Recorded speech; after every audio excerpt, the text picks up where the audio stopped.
Is it true that cracking your knuckles can cause arthritis?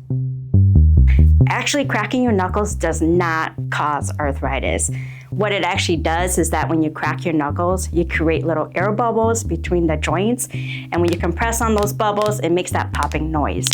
So a lot of people actually crack their knuckles either for relief or just for fun because it makes a cool noise. But if you do it, make sure you do it safely. Don't press too hard or pull too hard just because you can injure yourself.